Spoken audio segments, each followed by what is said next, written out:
PM Modi ने भारत मौसम विज्ञान विभाग के 150वें स्थापना दिवस समारोह में भाग लिया और मौसम विज्ञान में भारत की समृद्ध विरासत पर जोर दिया। उन्होंने वेदों, संगम साहित्य और खगोलीय अध्ययन जैसे प्राचीन ग्रंथों पर प्रकाश डाला, जो मौसम, जलवायु और प्रकृति के बारे में भारत की गहरी समझ को प्रदर्शित करता है। उन्होंने पारंपरिक ज्ञान को आधुनिक विज्ञान से जोड़ने के लिए और अधिक शोध का आग्रह किया। यूपीएस न्यूज 9 के साथ देखिए विस्तृत खबर। साथियों, आज आईएमडी के 150 वर्ष पर मैं मौसम विज्ञान को लेकर भारत के हजारों वर्षों के अनुभव, उसकी विशेषज्ञता की भी चर्चा करूंगा।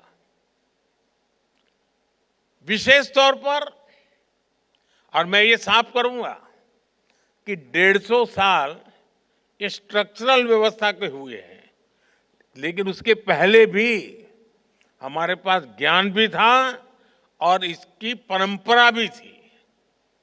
विशेष तौर पर हमारे जो अंतर्राष्ट्रीय अतिथि हैं, उन्हें इस बारे में जानना बहुत दिलचस्प रहेगा। आप जानते हैं, ह्यूमन इवोल्यूशन में हम जिन फैक्टर्स का सबसे ज्यादा प्रभाव देखते हैं, उनमें से मौसम भी एक प्राइमरी फैक्टर है। दुनिया के हर भूभाग में इंसानों ने मौसम और वातावरण को जानने समझने की लगातार कोशिश की है। इस दिशा में भारत एक ऐसा देश है जहां हजारों वर्ष पूर्व भी मौसम विज्ञान के क्षेत्र में व्यवस्थित स्टडी और रिसर्च हुई। हमारे यहां पारंपरिक ज्ञान को लिपिबद्ध किया गया, रिफाइन किया गया। हमारे यहां वेदों, संहिताओं और सूर्य सिद्धांत जैसे ज्योतिषीय ग्रंथों में मौसम विज्ञान पर बहुत काम हुआ था। तमिलनाडु के संगम साहित्य और उत्तर में गाग भड्री के लोक साहित्य में भी बहुत सी जानकारी उपलब्ध है।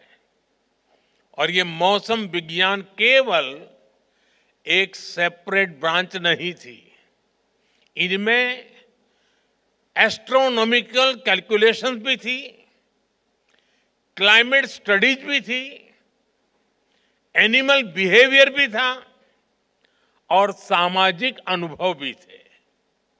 हमारे यहां प्लैनेटरी पोजीशन पर जितना गणितीय काम, मैथमेटिकल वर्क हुआ, वो पूरी दुनिया जानती है। हमारे ऋषियों ने ग्रहों की स्थितियों को समझा। हमने राशियों, नक्षत्रों और मौसम से जुड़ी गणनाएं की। कृषि पराशर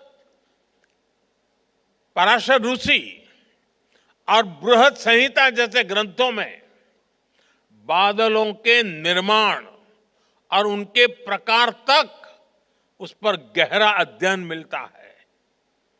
कृषि पराशर में कहा गया है, अतिवातम च निर्वातम, अति उष्णम चाति शीतलम, अत्यभ्रंच निर्भ्रंच षड्विधम मेघ लक्षणम। अर्थात हायर और लोअर एटमॉस्फेरिक प्रेशर, हायर और लोअर टेम्परेचर, इनसे बादलों के लक्षण और वर्षा प्रभावित होती है। आप कल्पना कर सकते हैं, सैकड़ों हजारों वर्ष पूर्व बिना आधुनिक मशीनरी के उन ऋषियों ने, उन विद्वानों ने कितना शोध किया होगा। कुछ वर्ष पहले मैंने इसी विषय से जुड़ी एक किताब pre modern Kutchi navigation techniques and voyages ये किताब लॉन्च की थी। ये किताब गुजरात के नाविकों के समुद्र और मौसम से जुड़े कई सौ साल पुराने ज्ञान की ट्रांसक्रिप्ट है। इस तरह के ज्ञान की एक बहुत समृद्ध विरासत हमारे आदिवासी समाज के पास भी है। इसके पीछे नेचर की समझ और एनिमल बिहेवियर का बहुत बारीक अध्ययन शामिल है। मुझे याद है, बहुत करीब 50 साल से भी ज्यादा समय हो गया होगा, मैं कुछ सिमर गिर फॉरेस्ट में समय बिताने गया था। तो वहां सरकार के लोग एक आदिवासी बच्चे को हर महीने 30 रुपया देते थे मानधन। तो मैंने पूछा ये क्या है, इस बच्चे को क्यों ये पैसा दिया जाता? बोले इस बच्चे में एक विशिष्ट प्रकार का सामर्थ्य है। अगर जंगल में दूर दूर भी कहीं आग लगी हो तो प्रारंभ में इसको पता चलता है कहीं आग लगी है। उसमें वो सेंसेशन था और वो तुरंत सिस्टम को बताता था, और इसलिए उसको हम 30 रुपया देते थे। यानी उस आदिवासी बच्चे में जो भी उसकी क्षमता रही होगी वो बता देता था कि साहब इस दिशा में से कहीं मुझे स्मेल आ रही है। साथियों, आज समय है हम इस दिशा में और ज्यादा रिसर्च करें। जो ज्ञान प्रमाणित हो उसे आधुनिक साइंस से लिंक करने के तरीकों को तलाशें।